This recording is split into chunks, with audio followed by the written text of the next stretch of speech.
يا أيها الناس إنا خلقناكم من ذكر وأنثى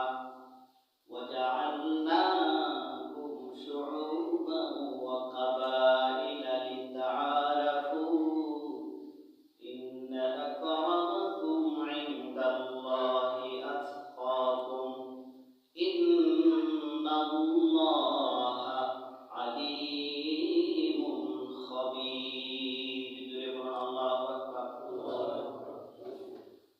الله أكبر হে মানব মণ্ডলী إنا خلقناكم من ذكر وأنثى আমি আল্লাহ তোমাদেরকে একজন পুরুষ থেকে এবং একজন নারী থেকে সৃষ্টি করেছি ঠিক কিনা বলেন আমাদেরকে একজন পুরুষ থেকে একজন নারী থেকে সৃষ্টি করেছেন কে আল্লাহ আল্লাহ ওয়াজআলনাকুম শুউবান ওয়া কাবাইলা তারপরে আমি মানুষ সৃষ্টি করে তোমাদেরকে সৃষ্টি করে তোমাদেরকে আমি বিভিন্ন বংশে বিভিন্ন গোত্রে বিভক্ত করে দিলাম সেই জন্য দেখবেন আমাদের দেশে বিভিন্ন বংশ আছে ঠিক কিনা উনি সাইদ বংশের উনি চৌধুরী বংশের উনি পাঠান বংশের এরকম বংশ পরিচয় আমাদের সমাজে আছে না নাই এটা শুধু আমাদের সমাজের কথা না এটা আল্লাহর কোরআনের কথা আল্লাহ পাক কোরআন কারিমে বলে দিয়েছেন আমি মানবদেরকে সৃষ্টি করেছি একটা পুরুষ থেকে একটা মহিলা থেকে একজন পুরুষ আর মহিলা থেকে আমি তোমাদেরকে সৃষ্টি করে তারপর তোমাদেরকে আমি বিভিন্ন বংশে গোত্রে আমি বিভক্ত করে দিয়েছি এটা কেন করেছি লিতাআরাফু যেন তোমরা পরস্পর পরিচিতি লাভ করতে পারো সুবহানাল্লাহ আমি তোমাদেরকে বিভিন্ন বংশে গোত্রে বিভক্ত করেছি এই জন্য না যে যেন তোমরা গর্ব করো গর্ব করার জন্য গর্ব করা যাবে গর্ব কে করে শয়তান করে পৃথিবীতে গর্ব কে করে শয়তান করে আর গর্ব করার একমাত্র অধিকার তো আল্লাহরই ঠিক কিনা বলে আর শয়তান গর্ব করছে বিদায় শয়তানকে কানে ধরে জান্নাত থেকে বের করে দিয়েছেন ঠিক কিনা তাহলে আল্লাহ তাআলা মানুষ সৃষ্টি করেছেন বিভিন্ন বংশ গোত্রে তিনি বিভক্ত করে দিয়েছেন কেন লিতাআরাফু যেন তোমরা পরস্পর পরিচিতি লাভ করতে পারো পরিচয় দিতে পারো এরপর আল্লাহ বলেছেন ইন্না আকরামাকুম ইনদাল্লাহি আতকাকুম ইন্নাল্লাহা আলীমুন খাবীর ইন্না আকরামাকুম ইনদাল্লাহি আতকাকুম হে মানব মণ্ডলী জেনে রাখো আমি আল্লাহ তাআলার কাছে সবচেয়ে মর্যাদাবান সবচেয়ে সম্মানিত সবচেয়ে দামি মূল্যবান ওই ব্যক্তি যে ব্যক্তি সবচেয়ে বেশি আমি আল্লাহকে ভয় করে সুবহানাল্লাহ দেখছেন বংশের দিক থেকে যে শ্রেষ্ঠ আল্লাহ তাকে শ্রেষ্ঠ বলে নাই গোত্রের দিক থেকে যে শ্রেষ্ঠ আল্লাহ তাকে শ্রেষ্ঠ বলে নাই ক্ষমতার দিক থেকে যার পাওয়ার বেশি ক্ষমতা বেশি তাকে আল্লাহ শ্রেষ্ঠ বলে নাই সম্পদের দিক থেকে যে শ্রেষ্ঠ তাকে আল্লাহ তাআলা শ্রেষ্ঠত্ব দেয় নাই আল্লাহ শ্রেষ্ঠত্ব দিয়েছেন ওই বান্দাকে আল্লাহ বলেন ইন্না আকরামাকুম ইনদাল্লাহি আতকাকুম তোমাদের মধ্যে ওই ব্যক্তিরাই আল্লাহর কাছে দামি মূল্যবান সম্মানিত মর্যাদাবান যার ভিতরে আল্লাহর ভয় আছে তাকওয়া আছে সুবহানাল্লাহ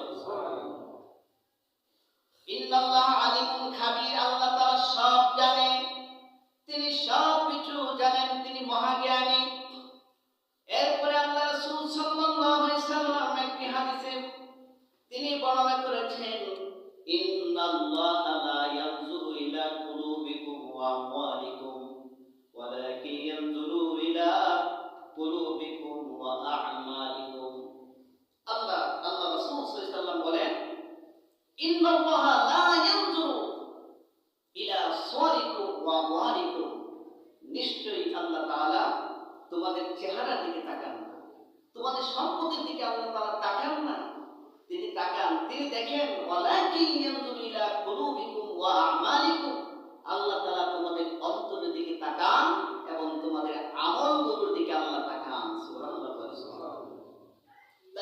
সুন্দর চেহারা দিয়েছেন কে?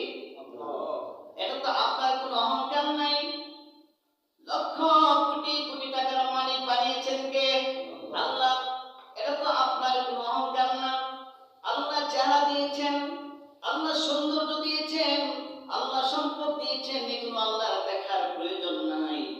আল্লাহ শুধু একটা ক্ষেত্রে দেখবেন, তুমি আল্লাহকে ভয় করো কিনা, তোমার অন্তরের ভিতরে আল্লাহর ভয় আছে কিনা, এবং এই পৃথিবীতে তুমি সুন্দর সুন্দর আমল করো কিনা, আল্লাহ এটাই দেখেন। বলে সুবহানাল্লাহ।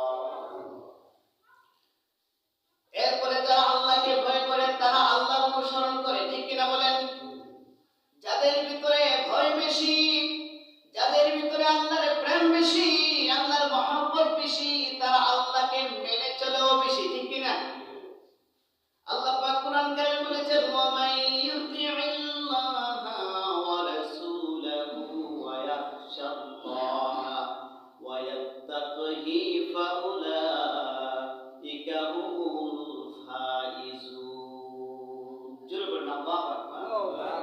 আল্লাহ তাআলা বলেন, ওয়া মান ইউতিইল্লাহ, যে ব্যক্তি, যে মানুষ আল্লাহর অনুসরণ করে, ওয়া রাসূলা, এবং তার রাসূলের অনুসরণ করে। আল্লাহর অনুসরণ করে আর কার অনুসরণ করে? রাসূলের অনুসরণ করে। ওয়া ইয়াখশাল্লাহ, আল্লাহ তাআলাকে ভয় করে। কাকে ভয় করে?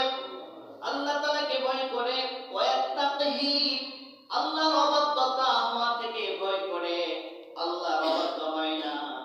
যেই কাজ করলে পরে আল্লাহ অসন্তুষ্ট হয়ে যায়, সেই কাজের ধারে কাছেও যায় না। সুবহানাল্লাহ। যেই কাজ করলে আল্লাহ অসন্তুষ্ট, যেই কাজ করলে রাসূল অসন্তুষ্ট, যেই কাজ করলে জাহান্নাম অবধারিত হয়ে যায়, ওই ধরনের অবাধ্য খারাপ অশ্লীল কাজগুলো থেকে তারা বিরত থাকে। এই কাজগুলো যারা করতে পারবে, আল্লাহ বলেছেন, ফাউলাইকা হুমুল ফাইজুন, তারাই হচ্ছে সফল কাম, তারাই হচ্ছে কামিয়াবি। সার্টিফিকেট দিয়েছেন কে? আল্লাহ। আল্লাহ সার্টিফিকেট দিয়েছেন যারা আল্লাহর অনুসরণ করবে, রাসূল সাল্লাল্লাহু আলাইহি সাল্লামের অনুকরণ যারা করবে, আল্লাহকে ভয় করবে, আল্লাহর ভয়ে খারাপ কাজ ছেড়ে দিবে, আল্লাহর ভয়ে মিথ্যা ছেড়ে দিবে, আল্লাহর ভয়ে অশ্লীল কর্ম ছেড়ে দিবে, জেনা, ব্যভিচার, চুরি, ডাকাতি, সন্ত্রাসী, চাঁদাবাজি যাই আছে, এই সমস্ত জিনিসগুলো আল্লাহর ভয়ে ছেড়ে দিবে। যারা ছেড়ে দিতে পারবে, ফাউলাইকা হুমুল ফাইজুন, এরাই হচ্ছে সফল কাম, এরাই হচ্ছে কামিয়াবি। বলেন সুবহানাল্লাহ।